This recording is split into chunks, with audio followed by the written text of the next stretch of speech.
우리가 이제 3주, 거의 4주 만에 우리가 수요 예배를 다시 하게 되는데, 그동안에는 다니엘 기도로 인해서 우리가 수요 예배를 하지 못했습니다. 그래서 다니엘 기도를 통해서도 이제 뭐 많이 은혜를 받는 교회들마다 교회가 많고 많이 증가하는 그런 교회들을 보면, 간증하는 교회를 보면 그 은혜가 크구나라는 것을 깨닫게 되죠. 그 은혜는 뭐냐면, 내가 어떤 주님과의 관계, 또 주님과의 만남, 또 주님을 통해서 교제하는 과정 속에서 그 심령이 새로워지는 모든 것들을 간증하는 모습을 보면서 참 다니엘 기도도 대단하구나라는 것을 깨닫게 됩니다. 사실 우리가 한 시간에 동시간에 전국에서 뭐 다 참석한 교회마다 참석은 안 했지만, 그래도 모두가 참석해서 같이 기도한다는 것은 대단한 일이다라고 볼 수밖에 없습니다. 또 기도하는 자체가 사실 하나님이 기뻐하신다라고 볼 수가 있죠. 그러나 우리가 또 한 가지 생각을 해야 될 것은, 우리가 기도한다고 하나님이 기뻐하실까라는 사실도 우리가 생각을 해봐야 되는 것입니다. 특별히 오늘 본문 말씀에서 성도가 무슨 기도를 해야 되는지를 오늘 본문 말씀에서 잘 말씀을 하고 있는데, 사실 우리는 하나님을 기쁘시게 하는 기도 보다는 내 기쁨을 위해서 하는 기도가 사실 많죠. 내 요구를 위해서 하나님 앞에 간구하며 부르짖는 그런 기도 제목들이 사실 거의 다다라고 볼 수가 있습니다. 정말 하나님이 어떤 분이신지를 알고, 또 예수 그리스도가 어떤 분이신지를 우리가 알고 우리가 드려지는 기도인가를 생각해 보면 사실 그렇지 않다라고 볼 수가 있습니다. 그러나 중요한 것은, 기도라는 것은 성도에게서도 대단히 중요할 수밖에 없습니다. 왜냐하면 기도를 이제 성경에서 영적 호흡이라고 하죠. 하나님과의 영적으로 교제하는 영적 호흡이라고 할 수밖에 없는 것이기 때문에, 영적인 사람이 기도를 하지 않는다 그러면 호흡하지 않는 것과 같은 의미를 갖고 있는 것입니다. 그래서 기도는 대단히 중요한 거지만, 기도를 한다고 해서 모든 일이 되는 것이 아니고, 기도를 어떻게, 무슨 기도를 올리느냐가 사실 더 중요하다라고 볼 수가 있습니다. 오늘 본문을 통해서 과연 성도가, 또 하나님이 성도에게 요구하는 기도의 모습은 무엇인가를 오늘 본문의 내용을 보면서 우리가 함께 살펴보려고 합니다. 우리가 기도를 하는 사람들이 중요하게 생각하는 게 뭐냐? 왜 기도를 하느냐? 다른 것이 없습니다. 응답받기 위해서 하는 것입니다. 내가 요구하는 것이 하나님이 내 요구를 들어주시는 그 응답을 받기 위해서 기도한다라고 볼 수가 있습니다. 하나님의 응답이 없는 기도는 뭐 하나마나 한 것이고, 아무리 해봐서 응답이 없다라면 무슨 의미가 있겠느냐, 이런 생각을 대부분이 갖게 되죠. 그래서 아무런 가치도 의미도 없는 것이라고 여기기 때문에 기도는 응답을 받아야 된다, 이런 생각을 갖고 있는 것입니다. 그런데 기도의 응답을 구하는 사람들이 잊고 있는 것이 하나가 있는데, 그것은 뭐냐면, 그것은 하나님에 대한 자신의 문제다라는 것이죠. 그 부분을 우리가 늘 우리가 생각하지 않고 있는 것입니다. 대개 기도하는 사람들은 자신의 기도를 열심히 한다는 것으로 신앙적인 문제를 정당화한다는 것입니다. 내가 기도를 많이 하고 기도 시간을 늘리고 기도를 많이 하면 내 신앙적으로 하나님과의 바른 관계에 있는 것처럼 정당화하는 것이 사실 문제가 되는 것입니다. 자신의 신앙은 기도하는 것으로 이미 증명되었다라고 이렇게 생각을 하는 것이죠. 그래서 교회에서도 사실 기도를 많이 하시는 분들은 신앙이 좋다, 이렇게 대부분 인정을 하죠. 근데 실상은 그분이 어떤 기도를 올리는지는 모르는 거죠. 정말 하나님이 요구하시는, 하나님이 원하시는 그 기도를 하고 있는지, 아니면 내 욕망에 사로잡혀서 이방인들의 기도를 그렇게 그냥 열심히 하고 있는지, 그건 사실 모르지만 어쨌든 기도를 많이 하고 하면 신앙이 좋다라고 대부분이 인정을 한다라고 볼 수가 있습니다. 그렇기 때문에 중요한 것은 뭐냐면, 하나님이 내게 관심을 갖고 내 요구를 들어주시도록 하는데 있다고 믿는 것입니다. 그러나 분명히 말하지만, 그러한 기도는 하나님의 진노를 쌓는 것밖에 되지 않는다는 사실을 우리가 놓쳐서는 안 되는 것입니다. 우리가 기도를 그냥 하면 된다라고 생각하는데, 이방인 기도를 하게 된다면, 다시 말하면 내 욕망에 사로잡혀 기도한다면, 그건 하나님이 진노를 쌓는 것이다라는 것도 우리가 생각해야 됩니다. 이 한국교회는 특별히 기도에 대해서 너무 이방 종교적인 모습을 보이고 있기 때문에, 기도에 대해서는 성경적으로 신앙적으로 바르게 정립해야 할 필요가 반드시 있는데도 거기에서는 특별히 관심을 두지 않습니다. 오래 하고 많이 하면 된다. 또 때로는 때를 쓰면 하나님이 들어주신다, 이런 얘기도 하게 되고, 그냥 기도만 하면 되는 것처럼 이렇게 생각을 하는 것입니다. 기도하는 자신을 절대로 정당화해서는 안 될 것이고, 오히려 기도하는 자신에게 어떤 탐욕이 담겨 있는지 아닌지 사실 더 긴장하며 살펴야 되는 것은 분명한 것입니다. 왜냐하면 우리는 기도할 때 보면 대부분 내 욕심, 내 욕망, 내 탐욕에 묻혀서 기도할 때가 많기 때문에 그런 것입니다.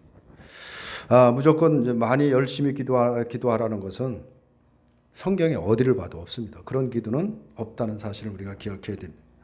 성경에 없는 것을 요구한다는 것 자체가 이미 말씀에서 벗어난 것이고 하나님을 중심으로 하지도 않는 것이다 라고 볼 수밖에 없습니다. 기도를 하되 참된 기도가 중요하다라는 것을 우리가 기억해야 됩니다. 다시 말해서 성경에서 다시 하나님이 우리에게 무엇을 기도하라고 하는지를 우리가 잘 주의 깊게 보고 관심을 갖고 늘 우리의 기도의 초점을 거기에 맞춰야 된다는 것입니다. 참된 기도는 하나님을 알고 예수님을 아는 성도들에게만 가능한 것입니다. 아무나 할 수 있는 기도가 아니다라고 볼 수밖에 없는 것이죠. 하나님을 모르고 예수님을 모르는 사람들이 기도는 할 수 있으려는지 모르지만 그 기도는 하나님이 들으시는 기도가 될 수 없다라는 것도 우리가 놓쳐서는 안 됩니다. 하나님의 기도로 인정하지도 않는 것입니다. 이 부분을 우리가 깨닫지 않고 그냥 무조건 하면 되는 것처럼 생각하는데 우리는 그걸 다시 한번 생각을 해봐야 됩니다. 23절의 말씀을 보면 그날에는 너희가 아무것도 내게 묻지 아니하리라. 내가 진실로 진실로 너에게 이르노니 너희가 무엇인지 아버지께 구하는 것을 내 이름으로 주시리라 라고 이렇게 말씀을 하고 있죠. 이 말씀 보면 뭐가 좀 이상하다, 앞뒤가 안 맞는다 이런 생각이 들지 않나요? 앞에 전반부에 보면 그날에는 너희가 내게 아무것도 내게 묻지 않는다라는 것은 기도하지 않는다는 의미하고 같은 것입니다. 그런데 내가 진실로 진실로 너에게 이르노니 너희가 무엇이든지 아버지께 구하는 것을 내 이름으로 주시리라 라고 이렇게 말씀하는데 우리가 읽으면서도 이게 도대체 무슨 말씀인가 라고 사실 이해가 사실 잘 안 될 때가 있습니다. 아무것도 묻지 않겠다라는 것은 아무것도 하나님께 구하지 않는다라고 볼 수가 있습니다. 다시 말해서 아무것도 구하지 않는다라는 뜻을 갖고 있는 것인데 그 말은 기도하지 않는다라고도 볼 수가 있는 것이죠. 그렇다면 23절의 말씀은 앞뒤가 맞지 않는 애매한 구절이 될 수밖에 없는 것입니다. 그날에는 아무것도 구하지 아니하리라고 말씀하시고 뒤에는 무엇이든지 아버지께 구하는 것은 내 이름으로 주신다라고 하시기 때문에 사실 뭐가 앞뒤가 안 맞는다라는 생각으로 생각할 수밖에 없습니다. 여기서 아무것도 묻지 않는다라는 것은 아무것도 하나님께 구할 필요가 없는 존재가 된다라는 뜻을 갖고 있는 것입니다. 하나님께 아무것도 구할 필요가 없는 그런 존재가 된다라는 것인데 아무것도 기도할 필요가 없게 된다라는 것입니다. 이 부분을 우리가 주목해 봐야 되는 것입니다. 그렇다면 무엇이든지 아버지께 구하는 것을 주신다는 말씀을 할 이유가 없지 않겠느냐. 뭐 구할 존재가 아니라고 한다면 뭘 구해서 아버지께서 구하면 다 주신다라고 할 이유가 뭐가 있겠느냐라는 것입니다. 그리고 사실 아무것도 구할 필요 없는 존재가 된다는 것도 사실 우리가 이해하기가 어렵다라고 볼 수밖에 없습니다. 23절의 말씀은 성도가 기도에 있어서 어떤 존재인가를 가르쳐주는 말씀이다라고 볼 수가 있습니다.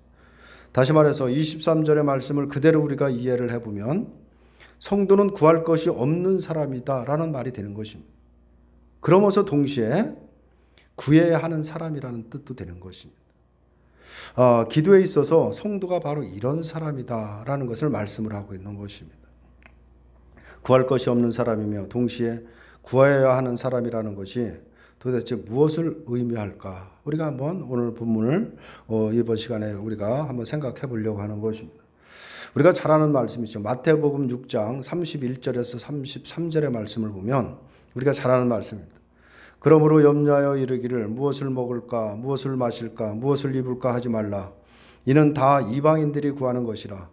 너희 하늘 아버지께서 이 모든 것이 너희에게 있어야 할 줄을 아시느니라. 그런즉 너희는 먼저 그의 나라와 그의 의를 구하라. 그리하면 이 모든 것을 너희에게 더하시리라 라는 말씀을 하고 있습니다. 이 말씀대로 하면 분명 성도는 구할 것이 없는 사람이 분명한 것입니다. 아무것도 구할 이유가 없는 것이죠. 왜냐하면 먹을 것, 마실 것, 이미 우리의 필요한 것, 우리가 세상을 살아가는데 우리에게 필요한 것들에 대해서는 구할 필요가 없다라는 것을 말씀하고 있기 때문에 그런 것입니다. 왜냐하면 그 모든 것이 우리에게 있어야 할 줄을 하나님이 알고 계시기 때문에 그런 것입니다. 내가 구하지 않아도 하나님 내가 무엇이 필요하고 무엇 때문에 갈등하고 이 땅에 살아갈 때 무엇 때문에 고민하는지 너무나도 잘 알고 있다는 것입니다. 내가 그것을 구할 이유가 없다라는 것을 말씀을 하고 있는 것인데, 그러므로 하나님이 우리에게 필요한 대로 주시기 때문에 구할 필요가 없다는 것을, 그런 뜻을 갖고 있는 것입니다. 근데 우리는 그것을 우리의 필요대로 하나님이 주시기를 원하는 것입니다. 그러나 하나님은 하나님이 필요한 대로 주시는 것입니다. 이 부분을 우리가 생각을 해야 됩니다. 우리가 살아가는데 무엇이 필요한지 알죠. 무엇 때문에 갈등하는지 알아요. 무엇 때문에 고민하는지 아시는 분이 내가 필요할 때 내가 필요한 만큼 주는 것이 아니라 하나님의 필요에 의해서 주신다라는 것을 말하고 있는 것입니다. 그래서 사실 우리의 필요는 구할 이유는 사실 없는 것입니다. 대개 사람들이 이런 말을 하면 별로 좋아하지 않죠. 좋은 반응은 없는 것은 당연합니다. 성경대로 말을 하고 또 이렇게 그렇게 하는 것이라고 말을 해도 늘 반발을 할 수밖에 없는 것이죠.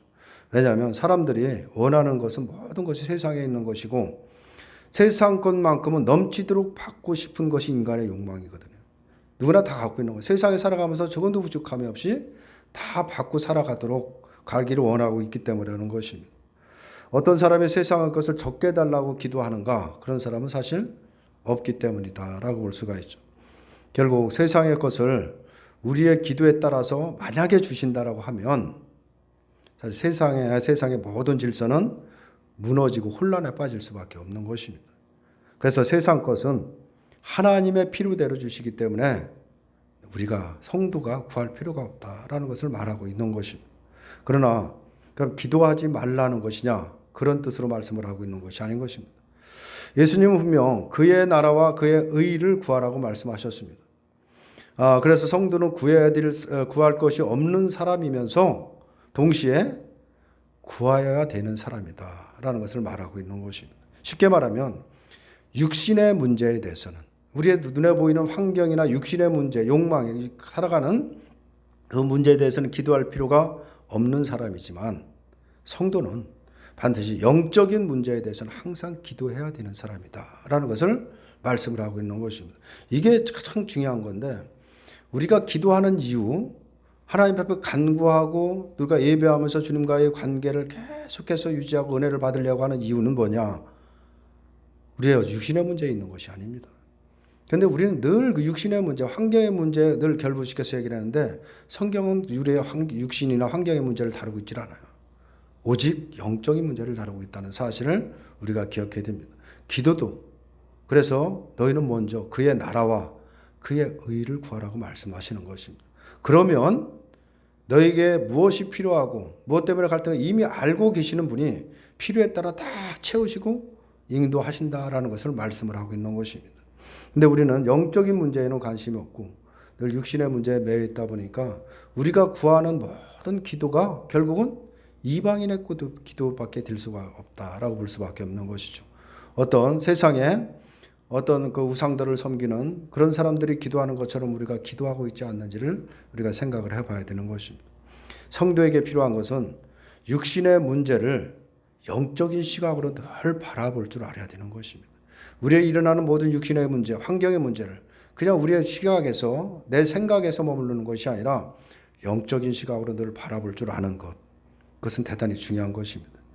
육신의 문제를 육신의 시각에서 바라보기 때문에 모든 문제를 빨리 해결해야 될 그것만 있는 것이에요. 빨리 이 문제 빨리 해결해야 내가 고민이 없고 갈등이 없는 것처럼 생각하기 때문에 그것만을 구할 수밖에 없는 것입니다. 그러나 영적인 시각에서 바라본다면 그 내게 주어지는 모든 육신의 문제든 환경의 문제든 어떤 문제든 간에 그 문제를 통해서 하나님을 알게 되기를 구할 수밖에 없는 것입니다. 그의 나라와 그의 의를 이루어지기 위해서 구할 수밖에 없다라는 거죠. 그래서 우리에게 문제를 주시는 것입니다. 근데 우리는 그 문제를 육신의 시각으로 바라보고 늘 그것을 해결하려고 하다 보니까 결국 하나님이 기뻐하시는 기도를 못하고 있지 않나 우리가 생각해야 되는 것입니다. 그래서 우리가 일하는 모든 문제를 항상 영적인 시각으로 바라볼 줄 아는 것, 이것은 우리의 신앙에 대단히 중요한 것입니다. 이것이 바로 하나님을 알고 예수님을 아는 성도에게서 볼 수 있는 참된 기도다라고 볼 수가 있는 것입니다. 오늘 24절의 말씀을 보면 지금까지는 너희가 내 이름으로 아무것도 구하지 아니하였으나 구하라 그리하면 받으리니 너희의 기쁨이 충만하리라 라고 이렇게 말씀을 하고 있습니다. 이것을 문장대로 우리가 그냥 그 문자대로 하면 우리가 생각을 하면 지금까지 제자들이 기도하지 않았는데 이제는 기도하라는 의미가 되는 것입니다. 그럼 제자들이 지금까지 기도를 안 했겠느냐라는 것이죠. 근데 왜 기도하지 않았다라고 얘기하고 이제 구하라고 말씀을 하시느냐라는 것이죠. 그게 과연 무슨 의미인가를 우리가 또 생각을 해봐야 되는데 지금껏 내 이름으로 구하지 않았다라는 것을 말씀을 하고 있습니다. 이것은 예수님의 뜻과 예수님이 제자들에게 또 우리들에게 요구하는 예수님의 뜻에 맞는 기도가 아니다라는 것을 말하고 있는 것입니다. 무슨 기도를 했는지 몰라도 그것은 예수님이 원하는 기도가 아니다라는 것을 말씀을 하고 있는 것입니다. 예수님의 이름으로 기도한다라는 것은 우리가 기도 끝나고 나서 예수님의 이름으로 기도한다 그걸 말하고 있는 것이 아닙니다. 우리가 예수님의 이름으로 기도하라는 것은 예수님의 뜻에 합당한 기도를 하라는 것을 말하고 있는 것입니다. 근데 우리는 그냥 다 기도가 끝나고 나면 예수님의 이름으로 기도합니다 하면 그것이 예수님이 받는 것처럼 생각하는데 그런 의미를 갖고 있는 것이 아닌 것입니다. 그래서 예수님의 뜻과 일치된 기도를 하고 있는지 우리는 늘 생각을 해야 되는 것입니다. 근데 제자들은 예수님에 대해서 전혀 깨닫지를 못하고 있죠. 예수님 자체도 이해하지 못하고 있어요. 그래서 예수님이 이제 내가 십자가를 지고 이제 죽어야 된다는 이런 얘기를 할 때도 전혀 이해하지 못했던 것들이 누구냐? 제자들이다라고 볼 수가 있는데 왜냐하면 예수님의 오심을 자신의 육신의 이익이 되는 쪽으로만 생각했기 때문에 그런 것입니다. 그러니 예수님을 알지 못하는 제자들이 예수님의 뜻과 일치된 기도를 할 수 없는 것은 당연할 수밖에 없는 것입니다. 예수님이 어떤 분이시고 예수님을 알아야 예수님이 우리에게 요구하는 것이 무엇인지를 깨닫고 예수님의 뜻에 합당한 예수님이 요구하는 그 기도를 올릴 수가 있는데 예수님을 모르면 당연히 그 기도는 할 수 없다라고 볼 수밖에 없는 것입니다. 그런 의미에서 내 이름으로 아무것도 구하지 않았다는 것이지 기도의 행위가 없었다는 것을 말하고 있는 것이 아니라는 사실을 우리가 기억해야 됩니다. 이것은 오늘날 우리의 기도를 깊이 생각해야 될 문제다라고 볼 수가 있습니다. 이러한 말씀을 생각한다면 우리는 기도를 그냥 해서 되는 것이 아니다라는 사실을 우리가 생각해 볼 수가 있는 것입니다. 기도를 부지런히 했는데 정작 예수님 앞에서는 너는 내 이름으로 아무것도 구하지 않았다라는 말을 얼마든지 들을 수가 있기 때문에 그런 것입니다. 기도는 결코 내 신앙을 과시하기 위한 것도 아니고 내 열심을 보여주기 위한 것도 아니다라는 사실도 기억해야 됩니다. 기도는 하나님 앞에서 내 자신이 얼마나 연약한 존재인가를 고백하는 소중한 기회라는 사실도 우리가 기억해야 됩니다. 믿음에 있어서는 너무나 연약함을 알기에 믿음의 문제를 두고 기도하지 않을 수 없는 것입니다. 우리가 신앙의 길, 우리가 믿음의 길을 가려면 우리의 육신의 생각으로 갈 수 있는 길이 아닌 것입니다. 내 의지로 갈 수 있는 길이 아닌 것입니다. 우리는 한 발자국도 못 가서 쓰러지는 것이 우리들의 모습일 수밖에 없습니다.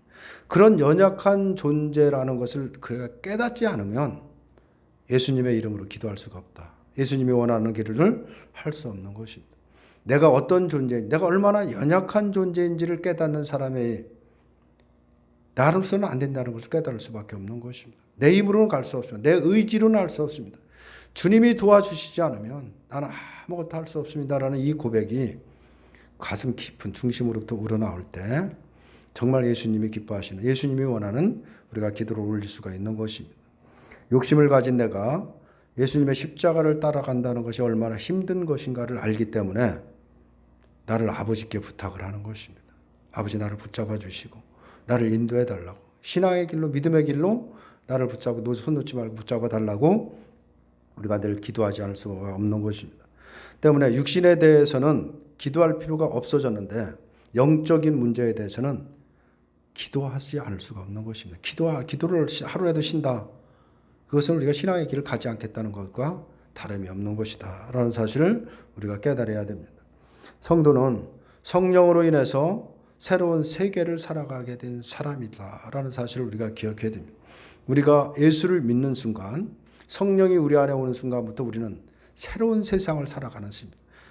그 세상을 살아가는 것은 우리의 의지나 육신의 생각으로 가는 길이 아니라는 것도 우리가 깨달아야 됩니다. 새로운 세계에서 구할 것이 무엇인가를 우리가 생각을 해야 되는 것입니다. 새로운 세상, 새로운 세계를 우리가 가면서도 여전히 눈에 보이는 내 욕망이 적고 눈에 보는 시각적인 그런 환경의 문제만 우리가 다루고 있다고 한다면 그것은 아직도 내가 어떤 존재인지를 깨닫지 못하는 것입니다. 예수님 안에서 자신의 문제를 우리가 바라볼 수가 있어야 되는 것입니다. 우리가 말씀을 통해서 또 예배나 우리가 기도를 통해서 늘 나를 깨달아요. 나의 연약함과 나의 완악함과 내가 얼마나 내 중심으로 살아가는 건가를 날마다 깨닫지 않으면 사실 예수님의 이름으로 기도할 수 없다는 사실을 우리가 기억해야 됩니다. 그런 것을 우리가 깨달을 때 문제 해결이 중요한 것이 아니라 어떤 문제가 들어서 그걸 해결하는 것이 중요한 것이 아닙니다. 어떤 내가 갑자기 원하지 않는 환경이나 어떤 문제가 닥쳤을 때 빨리 이거 해결해 주십시오. 이거 해결에 대해 내가 어서 살겠습니다라고 부르짖을 것이 아니라 그 문제를 통해서 하나님의 뜻을 배우는 것이 중요하다는 사실을 우리가 기억해야 됩니다. 그래서 문제를 주는 것입니다. 이 부분을 우리가 반드시 기억해야 됩니다. 그럴 때 자연히 기도는 달라질 수밖에 없다라는 것을 말하고 있는 것입니다. 구할 필요가 없는 성도로 모든 것을 예수님의 이름으로 구하는 성도로 살아가게 된다라는 것을 말씀을 하고 있는 것입니다. 오늘 이 말씀을 제자들을 향해서 하시는 말씀이지만은 오늘 우리들이 깊이 생각해야 될 이 말씀이다라는 것을 우리가 깨닫게 됩니다. 하나님은 성도의 기도는 무엇이든지 들으신다라고 약속을 하셨습니다. 그럼 우리가 어떤 기도를 해야 되는지를 분명히 깨달아야 되는 것입니다. 세상 사람처럼 육신의 욕망이나 어떤 문제에 매달려서 거기서 우리가 하나님이 기뻐하시지 않는 기도를 올려야 되겠느냐라는 것이죠. 무엇이든지라는 이 의미를 우리가 깊이 생각해야 됩니다. 아무거나 우리가 그냥 올려지는 기도면 다 받는 기도가 아니라 예수님의 뜻에 합당한 기도를 받으신다라는 것입니다. 예수님의 뜻에 합당한 기도는 무엇이든지 다 이루시겠다라는 것을 말하고 있는 것입니다. 그 문제는 뭐냐? 육신의 문제가 아니라 우리의 영혼의 문제라는 사실을 우리가 기억해야 됩니다. 기도에 담겨 있는 성도의 정말 그 기쁨이 무엇인지를 우리가 찾을 수가 있어야 되는 것입니다. 우리가 기도의 자리에 서서 기도할 때 나 존재를 깨닫고 내가 얼마나 내 중심으로 살아왔는가를 깨달으면서 주님 앞에 간절한 마음으로 나의 삶을 부탁을 할 때 주님을 의지할 때 거기서 오는 은혜가 있는 것입니다. 나의 평안과 또 나의 그 근심 걱정이 사라지게 하는 은혜를 또 주시고 그 은혜 속에 참된 기쁨을 찾을 수가 있다는 사실도 기억하시고 과연 나는 오늘 어떤 기도를 올리고 있는지 한번 깊이 생각해 보시는 저와 여러분들이 되시기를 주님의 이름으로 축원합니다.